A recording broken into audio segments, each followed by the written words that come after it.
নমস্কাৰ ছাৰ। নমস্কাৰ sir. Sir কি নাম আপোনাৰ? হয়, আশিষ দেৱাংগৰ। আশিষ, আপুনি ক'ৰ পৰা আহিছে? হয়, মই বিলাৰগড় জিলা বলৌদা বজাৰ ছত্তীশগড়। আশিষ, আপুনি সন্ত ৰামপালদেৱ মহাৰাজৰ পৰা নাম দীক্ষা কেতিয়া ল'লে? হয়, মই সন্ত ৰামপালদেৱ মহাৰাজৰ পৰা নাম দীক্ষা চন 2013ত লৈছিলোঁ। সন্ত ৰামপালদেৱ মহাৰাজৰ পৰা নাম দীক্ষা লোৱাৰ আগতে আপুনি কি ভক্তি সাধনা কৰিছিল?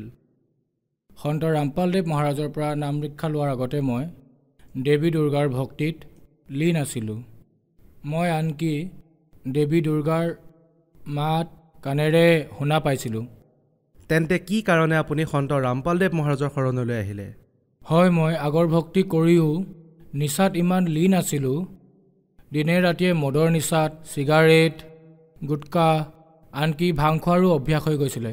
কাৰণ আমাৰ তাত ছত্তীশগড়ত যেতিয়া দুৰ্গা দেৱীৰ পূজা কৰে তেতিয়া তাত প্ৰসাদৰ ৰূপত ভাঙৰো সেৱন কৰোৱা হৈছিলে। সেইবাবেই মই বহুদিনৰ পৰা গুৰু ধৰিবলৈ চেষ্টা কৰি আছিলোঁ। বহুত ফুৰিলোঁ গুৰু ধৰিবলৈ, কিন্তু মই কতোৱেই ভাল নাপালোঁ। শেষত জ্ঞান গংগা কিতাপখন পালোঁ। তেতিয়া মই সন্ত ৰামপালদেৱ মহাৰাজৰ জ্ঞান বুজি 2013ত বৰবালালৈ গৈ নাম দীক্ষা ল'লোঁ সন্ত ৰামপালদেৱ মহাৰাজৰ পৰা। ছাৰ, কি কাম কৰে আপুনি? হয়, মোৰ বৃত্তি ডক্তৰ। ছাৰ, সন্ত ৰামপালদেৱ মহাৰাজৰ পৰা নাম দীক্ষা লোৱাৰ পিছত আপুনি কি লাভ পালে? হয়, সন্ত ৰামপালদেৱ মহাৰাজৰ পৰা নাম দীক্ষা লোৱাৰ পিছত মোৰ ইমানেই লাভ হ'ল যে মই গণাব নোৱাৰিম। বহুত কিবা কিবি লাভ পালোঁ মই। সকলোতকৈ প্ৰথমেতো মই নিচাৰ পৰা সম্পূৰ্ণৰূপে মুক্তি পালোঁ। সেয়া এৰিবলৈ বহুত চেষ্টা কৰিছিলোঁ, বহুত ঔষধো খাই চাইছিলোঁ, কিন্তু এৰিব পৰা নাছিলোঁ। কিন্তু নাম দীক্ষা লোৱা মাত্ৰই মই নিচা একেবাৰে এৰা খালে। আৰু মই নিচা কৰি কৰি আৰু মাংস খাই খাই মোৰ শৰীৰ ইমানেই বেয়া হৈ গৈছিলে, পাইলছ, ভাগাণ্ডাৰ, ফিটচুলা, বহুত বেছি অসুবিধা হৈছিলে। আনকি মই ডাক্তৰৰ পৰা উপদেশো লৈছিলোঁ। তেতিয়া অপাৰেশ্যন কৰাৰ কথা কৈছিলে, কিন্তু তাৰ পিছতো ঔষধ খাই থকাৰ পিছতো আৰাম পোৱা নাছিলোঁ। কিন্তু সন্ত ৰামপালদেৱ মহাৰাজৰ পৰা নাম দীক্ষা লোৱাৰ পাছতেই মোৰ সমস্যা সম্পূৰ্ণ ভাল হ'ল। মোৰ পত্নীয়ে আনকি মজিয়াখনো সদায় ৰাতি চফা কৰিব লগা হৈছিল। তাৰপিছত নাম দীক্ষা লোৱা মাত্ৰই মই সমস্যাৰ পৰা সমাধান পালোঁ আৰু বহুত কিবা কিবি লাভ পালোঁ ছাৰ, যেনেকৈ আৰ্থিক লাভ, শাৰীৰিক লাভ, আধ্যাত্মিক লাভ। ডাঙৰ লাভ এইটো পালোঁ যে মই সৎগুৰু পালোঁ আৰু পূৰ্ণ মুক্তিৰ মাৰ্গ পালোঁ। হয়, মোৰ পত্নীৰ বিয়াৰ 3-4 বছৰ পাছতো সন্তান জন্ম হোৱা নাছিল। মইতো এনে ডক্তৰ হয় মই চিকিৎসা কৰালোঁ। তাৰপিছত লেডিজ ডক্তৰ এগৰাকীৰ পৰা বিলাসপুৰতো আমাৰ তাত লাইফ কেয়াৰ হস্পিটেল আছে, তাতো ট্ৰিটমেণ্ট কৰাইছিলোঁ। কিন্তু দীঘলীয়া চিকিৎসা কৰাৰ পিছতো একো আৰাম পোৱা নাছিল। তাত থাইৰইড আৰু PCODৰ সমস্যা থকা বুলি কৈছিলে আৰু দীঘলীয়া চিকিৎসা চলোৱাৰ পাছতো আৰাম পোৱা নাছিল। তাৰ পাছত আমি গুৰুদেৱক প্ৰাৰ্থনা জনালোঁ, সন্ত ৰামপালদেৱ মহাৰাজক।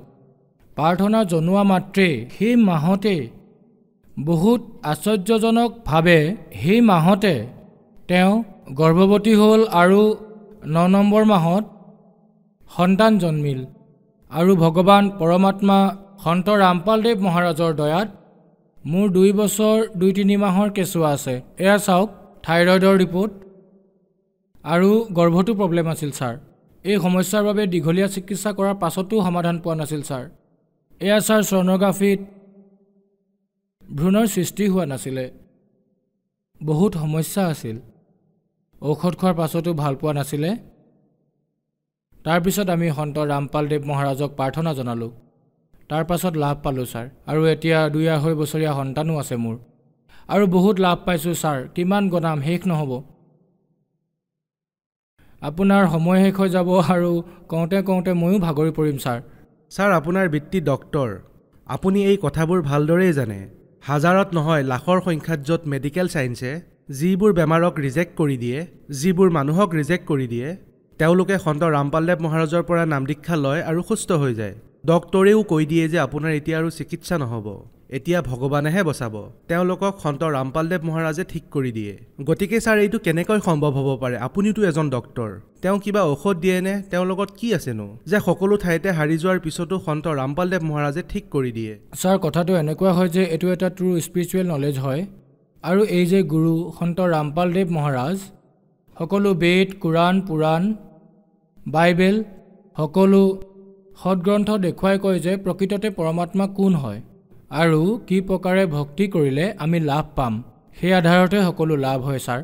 এতিয়ালৈকে লাখ লাখ অনুগামীয়ে সৎভক্তি কৰি লাভ প্ৰাপ্ত কৰিছে। ছাৰ, সন্ত ৰামপালদেৱ মহাৰাজৰ পৰা নাম দীক্ষা লোৱাৰ পিছত আপুনি বহুত লাভ প্ৰাপ্ত কৰিলে। ছাৰ, আপুনি এজন ডক্তৰ হিচাপে আপোনাক যিসকল দৰ্শকে চাই আছে আৰু যিসকল বেমাৰত গ্ৰস্ত তেওঁলোকক আপুনি কি ক'ব বিচাৰিব? হয়, নিশ্চয় ছাৰ।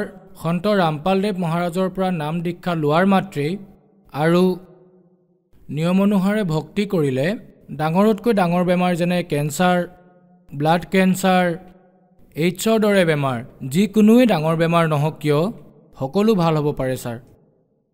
ছাৰ, সন্ত ৰামপালদেৱ মহাৰাজৰ পৰা নাম দীক্ষা কেনেকৈ ল'ব পাৰি? সন্ত ৰামপালদেৱ মহাৰাজৰ পৰা নাম দীক্ষা লোৱাৰ বাবে বৰ্তমান 13+ ইণ্টাৰনেশ্যনেল চেনেলত সৎসংগ আহে। তাৰ তলত হালধীয়া শাৰী এটা আহে আৰু তাত আশ্ৰমৰ নম্বৰ আহে। তাতে যোগাযোগ কৰি নাম দীক্ষা ল'ব পাৰিব ছাৰ সন্ত ৰামপালদেৱ মহাৰাজৰ পৰা।